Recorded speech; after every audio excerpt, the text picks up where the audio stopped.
Selamat bertemu kembali di belajar elektronika digital. Oke, pada kesempatan kali ini kita akan membahas mengenai D-flip-flop ya. Untuk pertama-tama kita mengulang kembali mengenai D-flip-flop itu apa. D-flip-flop diagramnya seperti ini ya. Dia dibentuk oleh beberapa NAND untuk membentuk fungsi melewatkan sinyal atau data dari D ke Q ya. Dengan tabel kebenaran seperti ini. Jika clocknya 0, maka tidak ada perubahan untuk clock berikutnya. Jika clocknya 1, maka apapun yang masuk akan dikeluarkan dari D ke Q ya. Jika 0, maka 0, jika 1, maka 1. Seperti itu ya, sederhana ya. Dan di sini adalah simbolnya, ya. D data input, Q sebagai keluaran, clock sebagai pengendalinya. Oke. Kita contohkan aja langsung ya. Bagaimana D-flip-flop itu bekerja. Oke, di sini ada 3 jenis yang akan saya bahas untuk pengendalian D-flip-flop. Oke. Yang pertama yang sederhana tanpa pengendalian data masukan, kemudian ada pengendalian data masukan, kemudian ada pengendalian data masukan dan data keluaran ya, seperti itu. Oke, yang pertama data masukan. Di sini ada DT adalah untuk data masuk, ini adalah untuk clock, ini adalah untuk keluaran. Oke, kita off-kan semuanya. Oke, clock untuk pengoperasiannya adalah tinggal diklik-klik seperti ini. Oke, kita coba akan matikan keluaran ini. Apakah bekerja ya? Ketika kita klik-klik tidak menghasilkan sesuai dengan apa yang ada di masukan ya. Oke, kita enablekan di sini, maka bagaimana pengaruhnya ya, sesuai ya. Jadi 0 ini mati semua. Oke, yang berikutnya adalah bagaimana jika data masukan itu kita kontrol atau kita kendalikan. Jadi di sini ada tri-state buffer, ya perlu dikenalkan tri-state buffer adalah buffer yang ini bekerja seperti transistor. Jadi jika arusnya cukup di sini maka arus akan mengalir ya, seperti itu. Kita off-kan dulu, kita tetap enable-kan, kita nyalakan. Apakah berpengaruh terhadap keluaran? Ternyata tidak ya. Bagaimana jika kita aktifkan?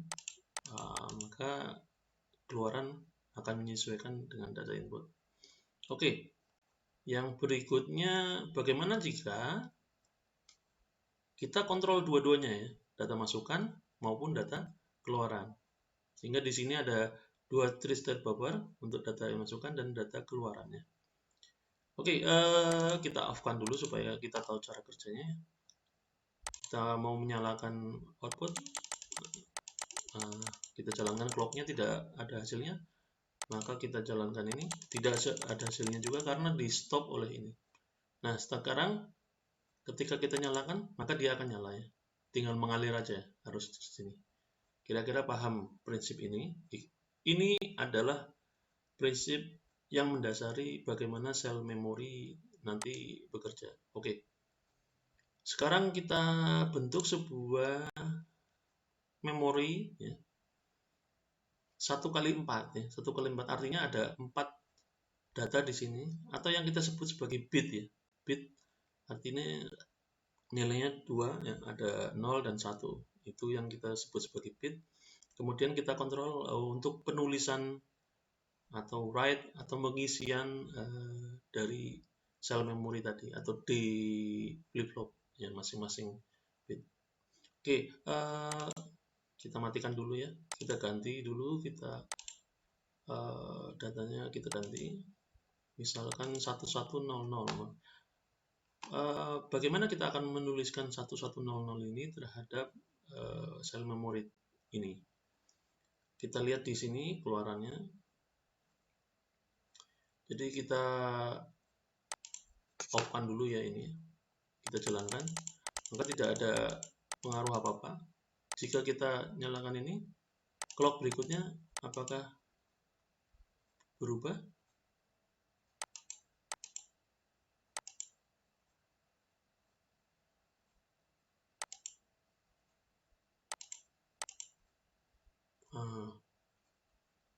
ini ya berubah ya. Karena tidak di enable, ini enable-nya ya semua, maka akan berubah ya. Di sini kebetulan outputnya tidak dikendalikan, sehingga apapun isi ini akan keluar seperti itu ya. Oke, kita kembangkan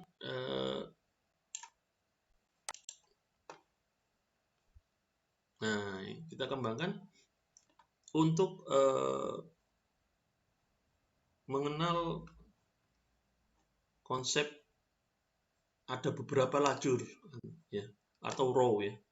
Dalam memori ada row, ada kolom. Kolom menandakan ini bitnya, lebar datanya, sementara banyaknya alamat adalah row-nya.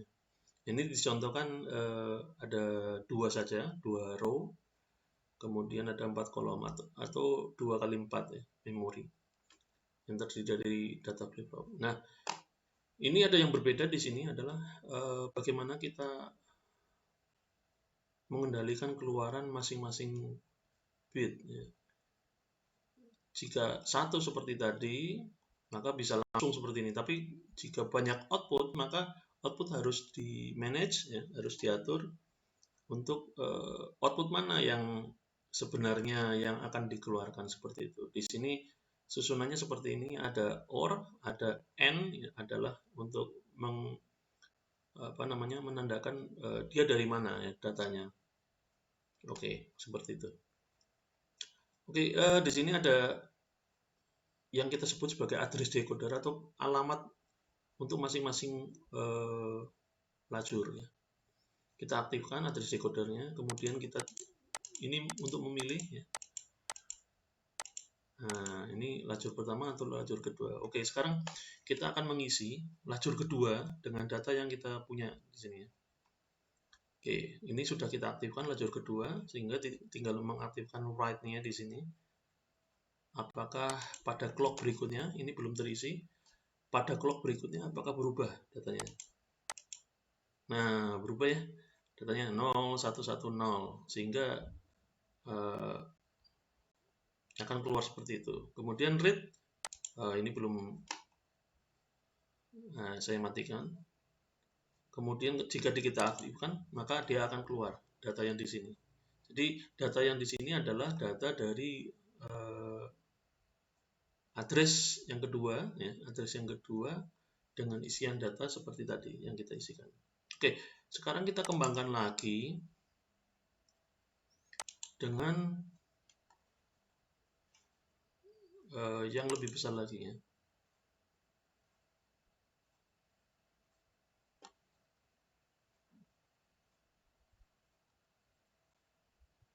Nah, ini yang lebih besar lagi. Sebentar, kita matikan dulu. Kemudian kita nyalakan yang ini.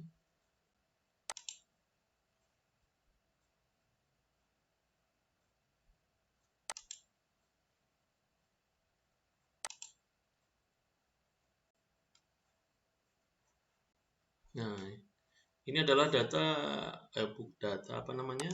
susunan dari memori 4x8 ya, 4x8, sehingga address decodernya yang diperlukan adalah untuk membentuk 4 address, maka ya 2/2 ya. Jadi ada 2 bit di sini untuk mengontrol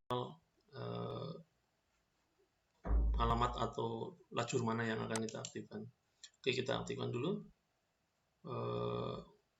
Jika 01 maka yang aktif ini, jika 00 atau 11 yang aktif ini, dan seterusnya. Kita ingin mengisikan ke alamat yang nomor 3, berarti 10 ya. Di sini ya. Kita akan ubah isinya sesuai dengan ini. Maka tinggal diaktifkan untuk write-nya, sehingga pada clock berikutnya harusnya dia sudah berubah. Berubah ya. Jadi 01, 0, 1, 1, 0, 1, 0. Oke. Nah, ini kita matikan dulu keluarannya. Maka selanjutnya jika kita on kan, maka akan keluar sesuai dengan isi dari alamat yang ketiga. Isinya apa? Ya yang tadi, yang tadi kita isikan. Oke, mungkin itu saja ya. sedikit mengenai hubungan antara DLS dan pembentukannya sebagai memori ya. Nah, kalau kita lihat ini ada berbagai macam memori yang kita kenal ya. Ada ROM, read only memory, RAM dan sebagainya. Dari sejarahnya ya inilah ya, dari ada DRAM package ya sampai sekarang ada DDR3, SDRAM dan sebagainya. Semakin kesini semakin canggih. Oke, ini contoh dari memori yang ada ya. Oke, sampai jumpa.